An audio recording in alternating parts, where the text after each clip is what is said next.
Salut les amis, c'est Sofiane, on se retrouve pour un nouvel épisode du podcast. C'est en forgeant qu'on devient forgeron, c'est en galérant qu'on devient humoriste. Voici Galère d'humoriste avec aujourd'hui Monsieur Clément Corbia. Salut Sofiane. Salut Clément et merci d'avoir accepté l'invitation. Ah bah merci à toi surtout. Avec plaisir. Donc dis-nous tout, tu avais une ou plusieurs anecdotes à nous raconter? Ouais, donc moi je faisais partie d'un duo qui s'appelait les deux mecs là-bas. Et on est parti vivre à Paris et on a essayé. Le premier conseil qu'on nous a donné c'est genre ouais, faites toutes les scènes que vous pouvez faire, vraiment, il faut continuer à vraiment jouer. Donc moi, tous les jours, j'essaie de chercher des scènes et tout. Et un jour, je tombe sur un truc, c'était soirée en boîte de nuit. Ouais. On recherche des humoristes. Tu sens le truc venir. Déjà, ouais, boîte de nuit, ça sent la galère. On recherche des humoristes et tout ça. Donc, moi, j'envoie le truc et tout. Je fais, est-ce que tu veux voir une vidéo? Le gars, il fait, non, je vous fais confiance, pas de soucis. En plus, ils veulent pas voir de vidéo. C'est genre, t'inquiète pas, on a besoin de comment dire, de chair à canon. Ouais, c'est ça. Donc, j'y vais. Et là, c'était une boîte de nuit, mais déjà désinfectée, quoi. Désinfecté, pas désinfecté, justement ça aurait été bien. Ouais.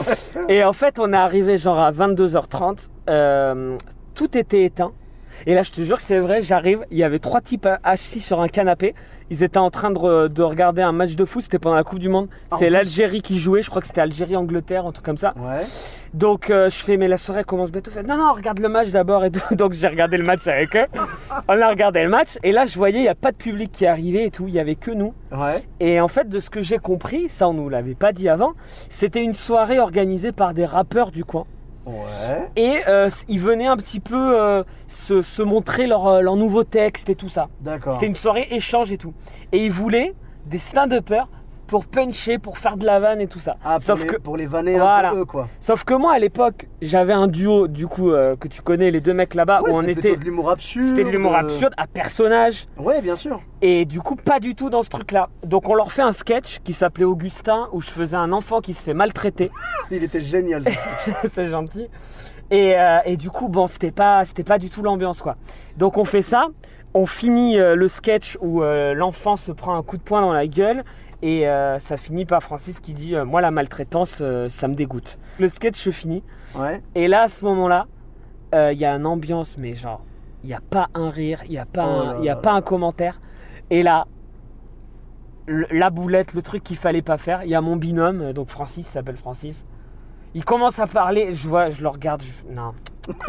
Il commence à dire si vous voulez, on peut vous faire un autre sketch. Oh non. Et là, je te jure, il y a un mec qui se lève. Ils étaient tous assis. Un mec qui se lève, un grand baraque et costaud. Il nous regarde, il fait non. Ah ouais, d'accord. Ça aurait pu mal finir cette histoire. Et du coup, on est parti comme ça. Et là, il y a 2 types qui sont venus nous voir en disant ouais, franchement, c'était vraiment trop bien et tout. Et genre, j'ai senti que même eux, ils n'avaient pas osé rigoler. Ouais, mais c'est ça. Quand il y a des gens, malheureusement, qui tombent dans une ambiance un petit peu froide, ouais, et que eux trouvent ça bien, ils osent pas se démarquer de la foule. Exactement. Surtout que là, les rappeurs là qui venaient, tout ça, ils n'avaient pas trop le profil du public. Ils avaient limite le profil des maltraitants du gamin. Exactement. Ceux qui auraient pu maltraiter Augustin. Là, ouais. Oh, mais bon, quand je repense, c'est un souvenir marrant. C'est marrant, avec le grand rappeur qui se lève et qui fait non. Ah, c'est bon ça. Ouais, voilà. Oh là là. D'accord. Ok, merci beaucoup. Tu avais une autre anecdote? Ouais, quand donc pareil avec mon duo, quand on jouait notre spectacle qui s'appelait Tournée d'adieu, parce que c'était notre tout premier spectacle. D'accord. Et en fait, titre prémonitoire maintenant. Exactement. Parce que maintenant le duo est séparé. Le duo n'existe plus. Le duo est dissous. Mais tu vas voir qu'en quelques années on va sortir les grands retours. Personne nous attend. Non. Et donc du coup on a joué notre spectacle et il y avait pas beaucoup de gens dans la salle. Et je sais pas, il y avait peut-être genre 10 personnes quoi. Et au premier rang il y avait une femme qui déjà elle était distraite, elle bavardait un peu et tout, elle était avec un mec. Et au bout d'un moment il y a son téléphone qui sonne. Et là, mais genre hyper bruyant la sonnerie, une sonnerie. Elle n'a pas mis en vibreur ou en silencieux. Et là, donc nous on était en train de jouer notre sketch, donc pareil on n'était pas dans du stand-up et tout, donc on n'est pas intervenu. On reste dans notre, voilà, nous c'est quatrième mur comme au théâtre. Voilà. Ouais. Et du coup on continue notre truc et tout, discrètement, on lui jette un regard, mais on continue. Et là, au lieu de, on s'est dit bon, elle va éteindre, tant pis, ça peut arriver à tout le monde et tout ça. Non, elle attrape le téléphone. Elle appuie sur décrocher, elle fait allô. Ouais. Non, mais non, tu me déranges pas, je suis au théâtre là. Oh là là là là là là. Et là, faut vraiment avoir des gaufres. Hein, ah ouais. Oh. Et là, du coup, on a été obligé de sortir du sketch et de lui demander de raccrocher, ce qu'elle a fait. Et on lui a dit, madame, depuis tout à l'heure, on voit que ça vous plaît pas, vous décrochez pas un sourire. Vous décrochez au téléphone, mais vous décrochez pas un sourire. Je lui dis, si vraiment ça vous embête, vous avez le droit de sortir. Et là, elle nous fait, ah non, j'adore. Ah oui, bien sûr. J'adore. Je lui dis, non, madame, vous mentez pas à vous-même, vous adorez pas. Et du coup, elle est sortie. Et là, je te jure, ça a décoincé tout le monde. Les autres personnes du public, en fait, parce qu'il y a un danger, ça les a soulagés. Mais il y a un danger des fois. Quand tu vires quelqu'un, même s'il dérangeait tout le monde, il y a les gens des fois qui sont pris de compassion pour lui et qui se mettent à être froids derrière. Mais là, on l'a pas viré, tu vois. On lui a laissé la possibilité de sortir si elle voulait sortir parce qu'on sentait qu'elle n'était pas bien. Qu'elle n'était pas à sa place. Mais ça, tu vois, c'est un peu ça la solution. Tu sais, je veux dire, de ne pas forcer les gens à partir. Exactement. Tu vois, Marine Le Pen devrait s'en inspirer. Chers étrangers, vous avez le droit de rentrer. Vous avez la possibilité de repartir dans votre pays. Ça passerait peut-être mieux. Tu vois, nous, on est dans la contradiction là. Tu sais, genre, rentrez chez vous, on reste là. Ouais, c'est ça. Donc voilà, et du coup ça les a décoincés, le reste du public qui est resté. D'accord. Et on a refait ce sketch là qu'on avait coupé, du coup on a même dit aux gens, est-ce que vous voulez qu'on le reprenne au début? Parce ils ont dit oui. Ils ont dit oui, donc on a refait le sketch. Et après il restait pas beaucoup de sketch, on a fait le spectacle. Il y avait quand même une belle cohésion. Ouais, quoi. et franchement après ça a été un beau spectacle. Et moi je n'en veux pas à cette dame, mais au moins qu'elle soit honnête avec elle-même, si ça lui plaît pas. Après c'est pas grave. Non, tu sais, si elle avait pas décroché un sourire, ça c'est important ça. Si elle avait pas décroché un sourire, si elle avait pas eu une seule réaction, qu'il n'y avait pas eu l'histoire du téléphone, et qu'elle vous avait dit, bah non j'adore. Oui. Là j'aurais pu te dire, vous avez trop jugé sur les apparences. Elle a peut-être réellement adoré. C'est possible. Parce qu'il y a des gens à qui c'est arrivé. Ouais, c'est vrai. Moi j'avais lu l'histoire. Alors je sais plus. Je crois pas que j'en ai parlé dans le podcast, mais au cas où, je suis vraiment désolé si je me répète. J'avais lu, je me rappelle plus, une stand-upeuse américaine qui racontait qu'en fait dans son spectacle, elle a vu toute la salle éclater de rire sauf un mec, un vieux monsieur. Et elle est restée concentrée sur lui. Et c'est ce qu'on a tous tendance à faire. Voir si on va réussir à débloquer la personne et tout. Pendant tout le spectacle, le mec décroche pas un sourire. Il vient la voir à la fin. Elle se dit, laisse tomber. Il a détesté, il va me fusiller, tu vois. Et il vient la voir, il lui fait merci. Il lui fait, j'étais pas sorti depuis le décès de ma femme. Et ce soir, vous m'avez fait du bien. Tu vois, genre vous m'avez vraiment permis de passer un bon moment. Et le mec, c'est pour ça qu'il a pas rigolé ni rien, parce qu'il était en mode deuil, quoi. Et que ça lui a fait du bien intérieurement.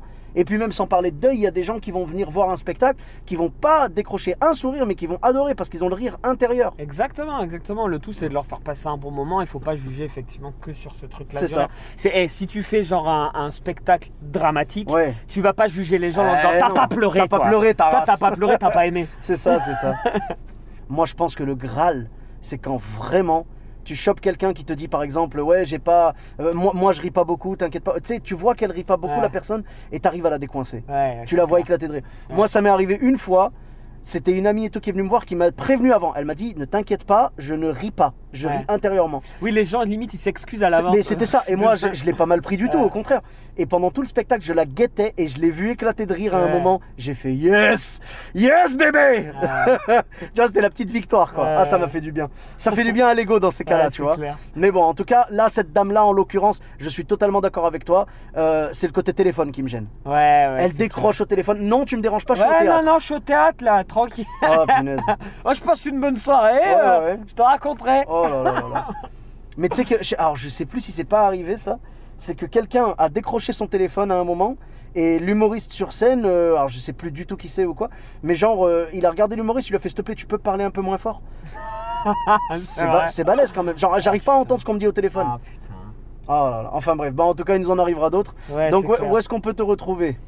On peut me retrouver là dans quelques mois. Je reprends mon spectacle Columbus. C'est un spectacle comique que j'ai écrit. D'accord. Donc vous pouvez retrouver les informations sur la page Facebook La Troupe Secrète. C'est le nom de ma compagnie. La Troupe Secrète. Voilà. Donc sur Facebook uniquement? Pour l'instant que sur Facebook, mais je suis en train de créer un 3615 La Troupe Secrète sur Minitel. Donc, on invite tous nos vieux auditeurs à aller rejoindre cette vanne que plus personne comprend. Tu sais. Ah mais ça y est, là c'est redevenu genre tu sais limite à la mode maintenant, quoi, tu vois. Je serais même pas étonné de voir le Minitel revenir. Tu sais, t'as plus le droit d'en avoir un. Ah bon? Il fallait tous les rendre parce que ça appartient, je crois, à la Poste. Oui. Et il y a 2 ans, il fallait tous les rendre. Donc, chers auditeurs, si vous avez un Minitel chez vous, vous êtes hors la loi. Faut le rendre. Exactement. Et ce serait bête d'aller en prison Pour un Minitel. juste pour ça, ouais, c'est clair. 3615 code prison. Ah, ça peut être pas mal ça. Oui, alors, je vais choisir ma cellule. Côté barreau ou côté fenêtre? Tu vois, voilà, tu choisis ton camp, il n'y a pas de souci. En tout cas, pour ma part, vous me retrouvez sur tous les réseaux sociaux, donc Sofiane et Taï, E2TAI, sur Facebook, Twitter, YouTube, Instagram. N'hésitez pas à mettre une note sur 5 étoiles et un commentaire si vous êtes sur iTunes. Et me suggérer de nouveaux noms pour des prochains épisodes, de nouveaux noms d'humoristes qui pourraient se prêter à cet exercice. Je vous dis à très bientôt, merci d'avoir écouté, bis à tous, même à toi là-bas.